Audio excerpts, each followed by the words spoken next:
नमस्कार साथीहरू, यहाँलाई स्वागत छ मेरो यस युट्युब च्यानलबाट प्रसारित कार्यक्रम भ्यू पोइन्टमा।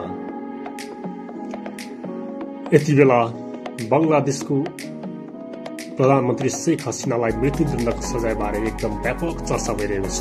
यस विषयमा केही कुरा गरौं। स्वतन्त्र अदालतको भूमिका कति पारदर्शी र निष्पक्ष हुन्छ भन्ने कुरा बंगलादेशको अदालतले देखाइदिएको छ। विद्यार्थी आन्दोलन दबाउनको लागि बम बारुद र गोली हान्न आदेश दिने निवर्तमान प्रधानमन्त्री शेख हसिनालाई मृत्युदण्डको सजाय सुनाइएको छ। उनी आन्दोलन थ्याउन नसकेर रातारात भागेर भारतको शरणमा पुगेकी थिइन्। यति बेला पनि उनी भारतमै भएको कुरा सञ्चार माध्यमहरूले बताइरहेका छन्।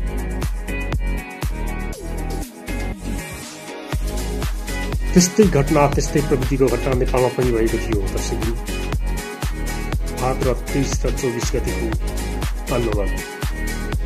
यता नेपालको कुरा गर्ने हो भने पनि दुर्घटना उस्तै, तर रातारात सेनाको हेलिकप्टरबाट भागेका ओली र लेखक केही समयसम्म सेनाकै शरणमा, सेनाको ब्यारेकमा सुरक्षित रहे।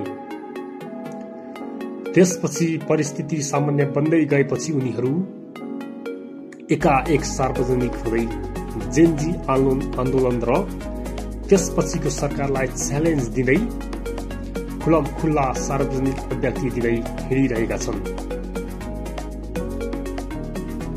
अझ ओलीले त यो सरकारलाई हावा हुएको सरकार भन्दै पनि यस्ता वक्तव्यहरू दिँदै हिँडिरहेका छन्, तर पनि सरकार मौन छ।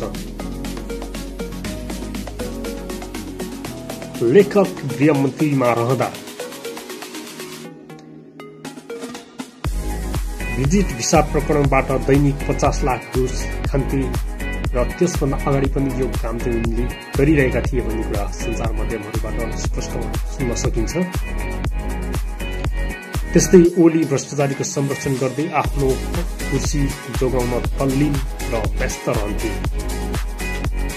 उनी भ्रष्टाचारलाई कारबाही होइन, भ्रष्ट व्यक्तिहरूलाई चाहिँ मन्त्री परिषदमा नियुक्ति गर्दै आफ्नो व्यापारलाई अगाडि बढाइरहेको कुरा पनि हामीलाई यो कुराहरूको जानकारी छ। दर्शकबिन, जेनजीहरूको शान्तिपूर्ण आन्दोलन दमन गर्न गोली चलाउन आदेश दिने यी पात्रहरूलाई अहिलेसम्म कुनै पक्राउ पूर्जी आएको छैन। के यिनीहरू कानूनभन्दा माथि छन् त? यी अदालतमा यिनीहरूद्वारा नियुक्ति भएका न्यायाधीशहरू छन् र यिनीहरू पर मुद्दा दायर हुँदैन। यति बेला यो प्रश्न आम मानिसमा खेलिरहेको अवस्थामा छ। के नेपालमा पनि अदालतले ओली लेखक विरुद्ध मुद्दा चलाउन सक्छ त? कृपया आफ्नो भनाइ कमेन्ट बक्समा गएर छ्यास्स कमेन्ट गरिदिनु नभुल्नुहोला। धन्यवाद।